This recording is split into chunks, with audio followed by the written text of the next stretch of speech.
Créée par l'Organisation des Nations Unies en 1977, la Journée internationale des droits de la femme est célébrée le 8 mars à travers le monde entier. À cette occasion, les femmes du PDCI RDA ont été célébrées le vendredi 8 mars 2024 sous l'égide de Denise Soufouette-Boigny, marraine du jour. C'est l'auditorium de la maison du parti de Cocody aménagé pour l'occasion qui a servi de cadre à cette fête de la femme. Notons que cette journée, dédiée à la reconnaissance des droits de la femme et à la promotion de l'égalité entre les femmes et les hommes, permet de mettre en lumière le combat cellulaire des femmes pour leurs droits, mais également de réaffirmer leur engagement collectif en faveur de la justice. À cet effet, 2 conférences ont meublé cette cérémonie de la célébration des femmes au PDCI RDA. La première sous le thème « Agir ensemble pour l'égalité, investir dans le futur de la femme » a été animée par Maître Linda Diplo. La conférencière dans son exposé a fait un bref rappel de la lutte menée par les femmes avant de rentrer dans le vif du sujet. Elle a axé son argumentaire sur 2 grands moments en faisant l'état des lieux, suivi d'une identification des secteurs à corriger pour offrir aux femmes le résultat de leurs efforts. Je voudrais brièvement rappeler les origines de la Journée internationale des droits des femmes,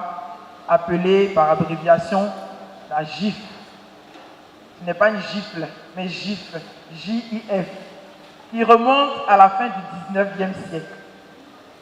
À ce temps-là, donc à cette époque, les femmes sont considérées comme des mineurs, placées sous l'autorité de leur père, puis de leur mari. Elles ne peuvent pas travailler sans avoir obtenu l'autorisation de leur mari. Elles ne peuvent pas percevoir elles-mêmes leur salaire, encore moins en disposer. Leurs conditions de travail sont difficiles. De longues heures de travail, pas de congé de maternité, alors qu'elles allient travail professionnel et travaux ménagers. Et de surcroît, elles n'ont pas le droit de vote. Alors des mouvements féministes se créent en Europe et en Amérique. Et sous la pression de ces mouvements, les premiers pays à améliorer les conditions de travail des femmes et à leur accorder le droit de vote sont la Nouvelle-Zélande en 1901 et les pays scandinaves de 1906 à 1911. Mais ce sont les 2 guerres mondiales qui vont opérer des bouleversements au niveau des conditions des femmes. Pourquoi? Première guerre mondiale, la guerre 14-18. Qui part au front? Tous les hommes valides. Qui reste au pays? Les femmes. Voilà nos femmes devenues, en l'absence de leur mari, de véritables chefs de famille, elles qui n'avaient pas la parole dans le foyer, de véritables chefs d'exploitation agricole, des ouvrières dans des industries d'armement et dans l'industrie textile notamment. Les femmes prennent alors conscience de leur potentiel et réalisent qu'elles peuvent faire pression sur les autorités pour changer leurs conditions. Particulièrement en Russie, en 1917, un mouvement féministe conduit une vaste manifestation de protestation appuyée par 40 000 ouvrières en grève pour réclamer de meilleures conditions de travail et le droit de vote. Cette insurrection conduit à la chute du tsar de Russie et les femmes obtiennent de meilleures conditions de travail et le droit de vote le 8 mars 1917. Deuxième guerre mondiale, 39-45, la guerre 39-45. La situation se reproduit et en 1944, la France accorde le droit de vote aux femmes. En Côte d'Ivoire, chez nous, c'est en 1952 que le droit de vote a été accordé aux femmes. Alors c'est pour rendre hommage aux femmes, pour leur lutte en vue de leur émancipation et pour commémorer leur victoire que la journée de la femme a commencé à être célébrée et la date du 8 mars a été officiellement instituée par l'ONU comme Journée internationale des droits de la femme. Et cette journée est l'occasion par excellence de mettre en lumière les progrès accomplis en matière d'égalité des genres, de rappeler les défis qui persistent et de lancer chaque année un appel à agir pour briser les barrières qui subsistent encore dans nos sociétés.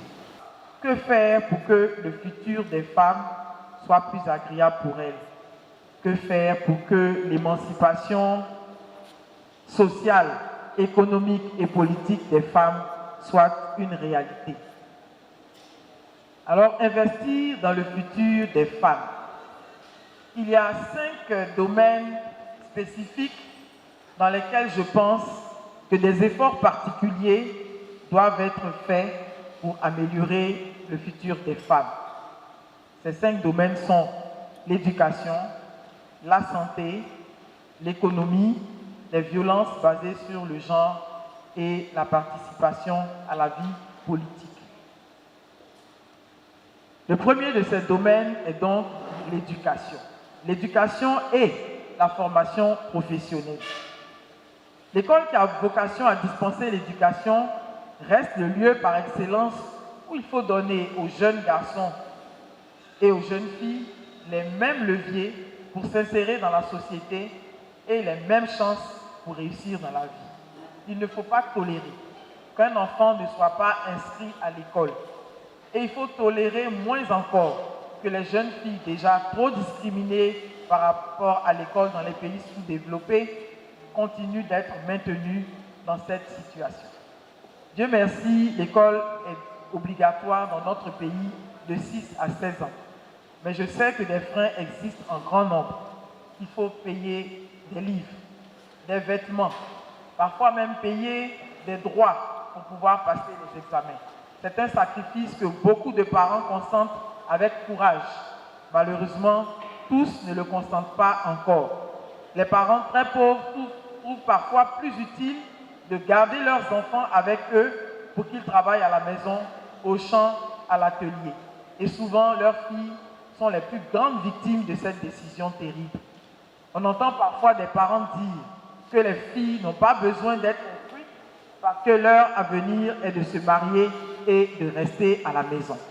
Cette manière de voir est totalement injuste et je nous exhorte à changer cette attitude. Investir dans le futur des femmes, c'est d'abord inscrire les jeunes filles à l'école, les encourager à étudier, les pousser à rivaliser avec les jeunes garçons.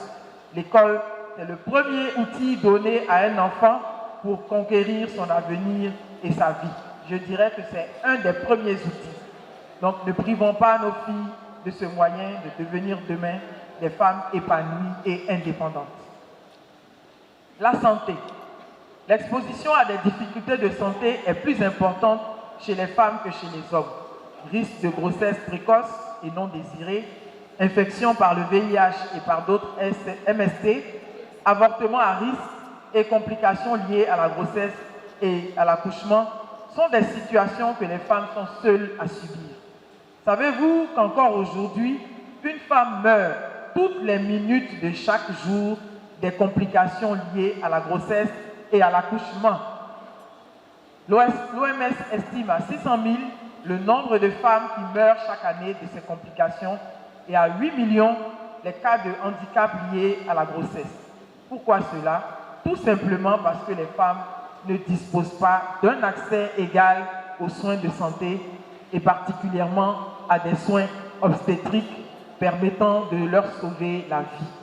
La santé des femmes me semble donc un des domaines où il faut absolument imaginer une prise en charge urgente, réelle et efficace pour garantir aux femmes un futur satisfaisant. L'économie. Investir dans le futur des femmes, c'est prendre part à toutes les actions qui peuvent concourir à peser en faveur des femmes sur le marché de l'emploi. Souvent, les femmes sont handicapées sur le marché de l'emploi par leurs conditions particulières de femmes. Par exemple, les grossesses peuvent leur faire rater un recrutement ou faire différer une promotion. Investir dans le futur des femmes sous l'angle de l'économie, c'est également soutenir les initiatives qui peuvent concourir à la promotion de l'entrepreneuriat féminin.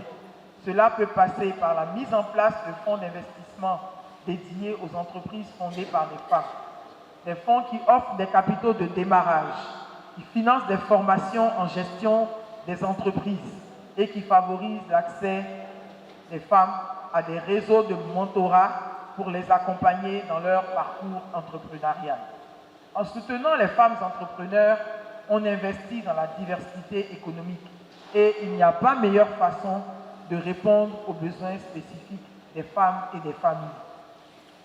Investir dans le futur des femmes au niveau économique, c'est enfin prendre part à toutes les actions qui peuvent contribuer à modifier les normes sociales en faveur des femmes. Les normes sociales associent malheureusement les femmes à certains types de métiers, de secteurs, de postes. Beaucoup de femmes sont reléguées ainsi à des secteurs mal payés ou à des postes de statut inférieur. Et elles se retrouvent souvent dans l'informel, dans des sous-emplois. La lutte contre les violences basées sur le genre. Investir dans le futur des femmes, c'est prendre part à tous les programmes de lutte contre les violences basées sur le genre. Cette lutte peut se faire à travers les quelques pistes que voici: l'organisation de campagnes de sensibilisation, la tenue d'actions de formation, l'intégration d'une dimension d'égalité entre hommes et femmes dans tous les aspects des politiques éducatives et la protection des victimes. L'autre domaine, la participation à la vie politique. Investir dans le futur des femmes, c'est enfin procéder à leur formation. Au niveau des partis politiques, pour aider les femmes à accéder aux instances de décision. Un parti politique comme le nôtre, le PDCI-RDA, a le devoir de contribuer sans relâche à la formation de ses militantes pour plus d'efficacité dans leur engagement dans la vie du parti. Des efforts sont en cours pour une plus forte participation des femmes de notre parti aux instances de prise de décision. Nous ne pouvons qu'encourager le président Thiam et toutes les instances dirigeantes de notre parti à continuer à renforcer les acquis des structures spécialisées comme les UF, qui sont de véritables viviers de formation et de promotion de la participation de la gente féminine dans les activités du parti. Chez nous, au PDCI-RDA, nous avons donc un institut de formation politique qui a été créé, qui était donc dirigé par le ministre Akele Ezan, qui est malheureusement décédé. Et le président nous a dit tout à l'heure qu'il tient aux femmes, à la promotion des femmes. Donc il faudrait que les formations des femmes soient une réalité. Et je dirais qu'elles sont une réalité dans la mesure où nous bénéficions déjà de formations qui nous sont offertes par des fondations telles que la fondation Konrad Adenauer, je ne voudrais pas faire de publicité, et d'autres organisations internationales. Il faudrait, quand nos sœurs participent à ces formations, qu'elles organisent des séances de restitution. Quand un groupe de femmes ont été privilégiées et choisies pour assister à ces formations qui nous sont offertes, il faudrait qu'à l'issue de ces formations, elles organisent des restitutions, des séances de restitution, de manière que toutes les femmes bénéficient de ce qu'elles ont appris durant ces formations. C'est très important. Pour les partis politiques en général, investir dans le futur des femmes, c'est également soutenir toutes les initiatives qui peuvent concourir à la présence des femmes dans les institutions. Lorsque, par exemple, l'Assemblée nationale de Côte d'Ivoire adopte en 2019 une loi qui impose un quota minimum de 30% de femmes candidates pour les scrutins des listes des assemblées élues, les partis politiques qui veulent investir dans le futur des femmes doivent soutenir cette loi. Ils doivent surtout veiller à ce que cette loi soit effectivement appliquée. Je peux dire encore que dans notre parti, ce n'est pas la volonté qui manque. J'en veux pour preuve cette rencontre que nous avions eue, nous les femmes de l'UFPDCI, avec le président en charge du comité, du président du comité en charge des élections, M. Nyamke Kofi, qui vraiment avait fait un plaidoyer appuyé auprès des femmes afin qu'elles acceptent d'être candidates. Mais je crois que les femmes voudraient bien être candidates, mais ce qui les freine, il faut le reconnaître, ce sont les moyens financiers et c'est aussi la formation. Donc, il faudrait que nos partis, justement, investissent dans notre formation, investissent aussi dans peut-être des partenariats avec des institutions qui peuvent aider à financer les femmes de manière qu'elles puissent générer des revenus et qui vont leur donner des moyens pour participer aux compétitions électorales.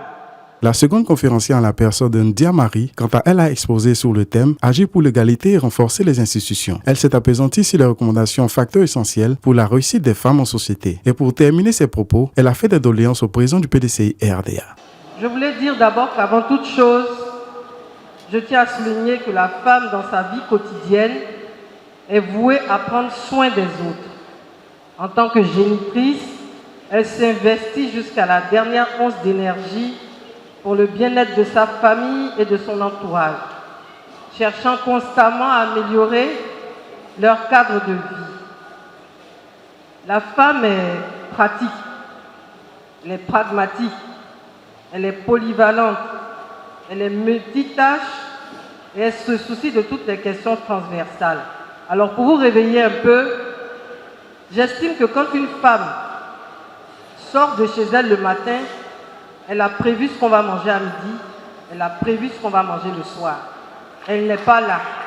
Elle suit au quotidien son environnement premier. Quand elle arrive au travail, la première chose qu'elle cherche à savoir, c'est de savoir, pour vous qui êtes des administratives, qu'est-ce qui pourra faire plaisir au patron.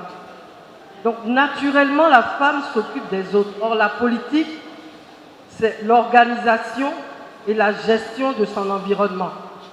Donc toute femme, même le personnel politique, administratif, peut devenir un élu, une élue demain.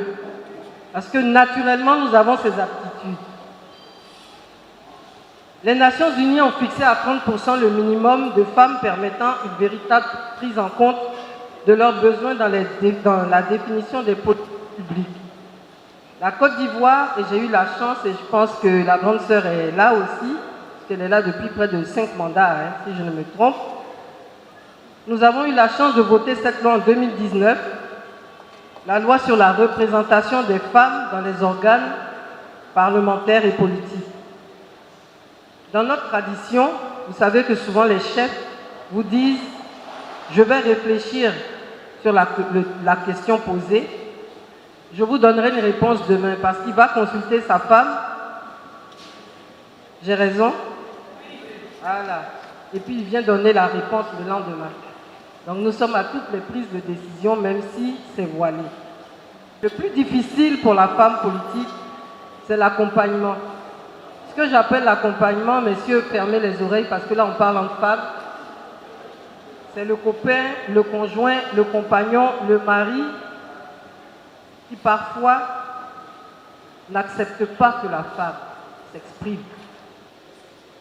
Le pire, c'est le manque de solidarité entre les femmes. Une femme politique est une guerrière. Est-ce que vous êtes prêtes à être des guerrières? Une femme politique est dévouée, combattante des premières heures. Rappelez-vous de nos mamans de Bassam. Elle doit se fixer des objectifs, c'est-à-dire elle doit savoir où elle va. Si tu ne sais pas où tu vas, on ne va jamais venir te chercher. Tu vas être là, tu vas ranger les chaises, tu vas être là, tu vas chanter l'hymne, et puis il n'y aura rien, parce que tu ne sais pas ce que tu veux. Elle doit avoir des convictions. Elle est déterminée. Mais face au monde extérieur dans lequel elle évolue, elle doit être libre. audacieuse, mais toujours rester humble. L'humilité. Pour réussir, elle doit avoir organisé son environnement familial et sociétal, c'est-à-dire à la maison là. Si c'est la grand-mère qui doit prendre le petit, il faut t'organiser. Parce qu'il y a des moments où tu n'auras pas le temps. Elle doit gérer son environnement professionnel. Elle doit assurer une stabilité financière. Je parlerai un peu des finances après, parce que ce n'est pas un facteur bloquant. Elle doit être proche des populations en partageant des gestes de compassion, d'assistance et de tendresse. À la suite de ces deux exposés, une synthèse a été faite par l'honorable Nguessan Ifrazi, suivie de la décoration de la première femme secrétaire de section du PDCI RDA. Président du conseil régional du Moronou, l'honorable Véronique Aka a saisi l'occasion pour faire un témoignage émouvant, invitant les femmes à être plus fortes, entreprenantes et travailleuses pour réussir dans la vie où les femmes occupent le second rôle. Je demande aux dames d'être courageuses, d'être fortes, parce que moi je suis une dame qui a traversé des moments très difficiles dans ma vie. Je disais dernièrement que j'ai eu une enfance assez grise de 0 à 10 ans et j'ai eu le bonheur de 10 ans jusqu'à l'âge de 60 ans passé. Je remercie le Seigneur. Une femme même, il ne faut pas la sous-estimer. Une femme est une femme. Même les femmes qui nous font à manger à la maison, il faut la respecter. Les femmes qui enseignent nos enfants à l'université, il faut les respecter. Je prends l'exemple sur moi. Moi, je suis née d'un père ingénieur des ponts et chaussées et d'une mère ménagère. Donc nous avons tout connu quand j'ai perdu mon père. Et ma mère a été dépouillée. Il fallait qu'elle s'occupe de nous, qui sommes ses enfants. Et depuis ce jour, moi j'avais compris qu'il faut compter sur soi-même. C'est depuis ce jour, quand j'avais des frères, c'est-à-dire les neveux à mon père, qui sont là, des messieurs que je n'ose pas nommer ici, qui étaient à des postes clés, qui pouvaient nous mettre à l'école. Puisqu'à l'école, je n'étais pas parmi les cancres. Mais il a choisi de s'occuper, d'hériter, puis s'occuper de ses sœurs, propres sœurs. Mais ça fait partie de la vie, parce qu'on se retrouve dans la famille, on se connaît en gros et en détail. C'est la fin qui compte. Donc, c'est pour vous dire que j'ai subi, mais j'ai refusé de subir. J'ai décidé de m'assumer très jeune. J'ai commencé à travailler, je n'avais pas 18 ans, au contrôle financier, parce que mon mari était le directeur général du contrôle financier. Je lui ai dit, si je dois aller à l'école, je dois me marier, tu es âgé. En même temps, moi je veux aller à l'école, je veux apprendre un métier. Et c'est comme ça qu'il avait vu Batesti, pour que je sois au pigé et en même temps travailler. Quand j'ai vu le premier salaire, je lui ai dit, moi je ne peux pas travailler. J'ai commencé à faire mes petites affaires. La dernière fois, j'avais parlé de ça. Mais pour vous dire, pour être une femme d'élite, on n'a pas besoin de sacrifices, de grands sacrifices. Il faut savoir où tu veux aller. Quand on parle de l'argent, des moyens, Les moyens font, c'est comme une entreprise, et quand tu crées une entreprise, les moyens font 20%. 20%. Et en politique, et en entreprise, 20%. Le reste, il faut beaucoup d'énergie, c'est-à-dire beaucoup de formation, faire préparer le mental à la réussite. La femme doit s'affirmer. Moi, c'est ce que je voulais vous dire ce matin. Ce sont plusieurs présents qui ont été remis aux femmes du PDCI RDA et à leurs invités à l'issue de cette cérémonie marquant la journée des droits de la femme. Pour la cohésion sociale, je dois veiller sur mon langage. Dévotion sans vengeance, ivoirions n'aura plus de pays. Oublions le passé, ensemble construisons l'avenir. Ivoirien, c'est ce pourquoi j'ai dit la paix. Ivoirien, réconcilions-nous.